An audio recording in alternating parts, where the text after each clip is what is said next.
Eu sei que é terrível o que eu vou falar, mas essa nação, começando por São Paulo, precisa de um pai para dar instrução. Sabia que o problema hoje da sociedade é o homem? Sim. Muitos erros que a gente vê são erros nossos, Os né? homens, ó, são mais. Não, homem que eu tô falando, não, gênero Ah, você fala, masculino. gênero masculino, eu entendi. Homem. Eu pensei que você estava falando de serem seres humanos. A maior parte das pessoas que estão presas são homens.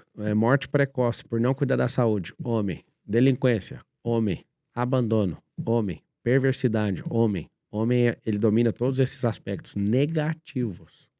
No Dia das Mães, eu levei meus filhos no presídio em Pinheiros. Cheguei lá, meus filhos, pelo amor de Deus, filho, nós vamos conversar com as mães, vamos conversar com os policiais penais, vamos conversar com todo mundo. Papai, pelo amor de Deus, você vai, porque eu não quero nunca vir visitar vocês. Eu quero mostrar a fórmula do fracasso de uma família.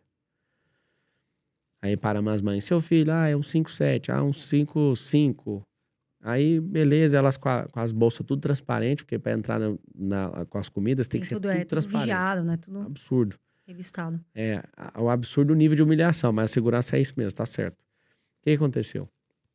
Eu desci com os meus filhos, eles viram aquele tanto de mãe. Eu falei, vou contar um segredo do mundo pra vocês. Mãe sempre vem visitar o filho que tá preso. Nós vamos voltar depois no Dia dos Pais. Tem nenhum lá. Eu tenho um grupo com os pais, com os homens, que são os pais dos alunos da nossa escola. E a gente tá lendo um livro junto. Educando Meninos, do James Dobson. E lá, vários pais estão sendo tocados. Eu tenho no grupo do WhatsApp aqui. Tendo experiência e descobrindo por que vários tiveram a vida que tiveram, porque não tiveram um pai presente. E aí, o desafio que eu fiz com esses pais, a gente lê esse livro até o final desse mês.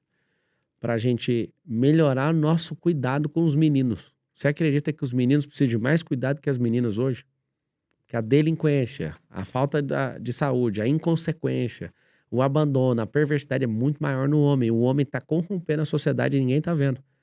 Quando você vê o machismo, é um homem caído e corrompido. Aí as mulheres criam um feminismo para ver se iguala com o homem. O feminismo é só um band-aid para um câncer da sociedade que chama machismo.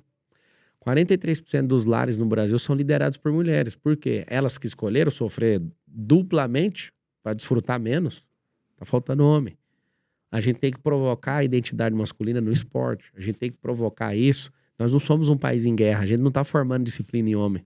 O aperto de mão do homem está mais frágil nas últimas décadas. Era medido em libras. O homem está com a mão apertando cada vez mais fraco. Você não está entendendo como destruir uma sociedade. É só tomar a identidade dela e mostrar que não tem um propósito. Por isso que fica esse bando de maluco discutindo coisa que não tem fundamento. Nós precisamos de, no esporte, fazer cada um se encontrar. A gente precisa, nessa identidade como povo, de ser um povo criativo, empreendedor, essas pessoas se encontrarem. Quando a gente encontrar e entender que o mais importante é a família, esse povo vai defender com unhas e dentes esse negócio. É porque hoje tem muita gente que tá banalizando, né, Pablo, essa questão de família, valores, tá um pouco, você não acha que tá um pouco esquisito, tá Tá, mas não tem ninguém estranho? defendendo, ué. Não tem ninguém defendendo, não tem ninguém falando disso. Eu tô falando, ué. Sou mais um maluco que tá falando, esse é o problema. Pra acabar com a nação, pra você ter uma noção, a gente tá caindo nesse engodo de comunista de não ter filho. É muito louco, mano. Você que perde seu tempo na internet, essa aqui é uma máquina de 10 bilhões de dólares. Ela foi desenvolvida pela Apple. Eu vou repetir o número, tá? Uma máquina que custou 10 bilhões de dólares. Nem eu, nem você temos a capacidade de controlar as nossas emoções com essa máquina na mão. Você passa 4 a 6 horas vendo rios aqui, você pode ser a pessoa mais inteligente do mundo. Você não dá conta de dominar isso aqui. Cuidado com isso aqui. Vou dar uma dica pra todo mundo que tá assistindo. Faz depois do período eleitoral, que agora nós tá precisando de atenção. Esse negócio aqui é uma máquina de 10 bi de dólar. Foi investido isso pra fazer essa super máquina. Aqui tá comendo o cérebro de todo mundo. Tem uma dica poderosa. Guarda isso aqui em gaveta. Não põe no seu quarto. Chega na sua casa, a primeira gaveta que tiver na sua casa, guarda lá dentro e já fura esse lugar e põe um carregador lá dentro. Quando você entrar no carro, põe na gaveta do carro, chama porta-luvas. Quando você for pra empresa, 2 metros de distância, coloca isso em outra gaveta. Você não tem emocional, porque isso aqui ativa seu sistema límbico, isso aqui mexe com a sua dopamina, seu sistema dopaminérgico, isso aqui mexe com tanta coisa no seu cérebro. Você não sabe o que isso aqui vai produzir na sua vida. Nós somos uma geração, Carol, que a gente não viu nossos pais mexendo no celular. Mudou muito, né? Hoje Não, em a dia as gente crianças mexe. sabem mais que a gente. Pois é, mas essa é a primeira geração que os filhos estão vendo os pais ignorá-los pelo celular. Esse é o problema. Vocês vão ver a maior bizarrice da história.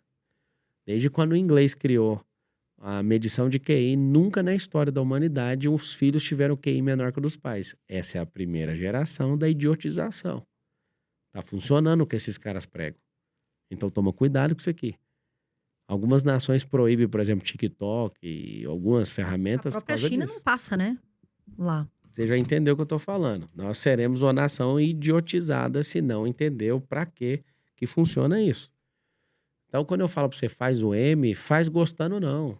Por quê? Porque você tá colocando alguém para liderar algo que não é menor do que aquele algo, é alguém que tá entendendo um pouquinho além disso. Nós vamos cuidar dos nossos filhos para eles não serem os idiotas do futuro. Se eu ensinar uma criança com devido cuidado, eu não vou ter que punir um adulto amanhã. Presta atenção nessa coisa que eu falei. Se a gente ensinar a criança o caminho que ela deve andar, ela não vai desviar dele, não.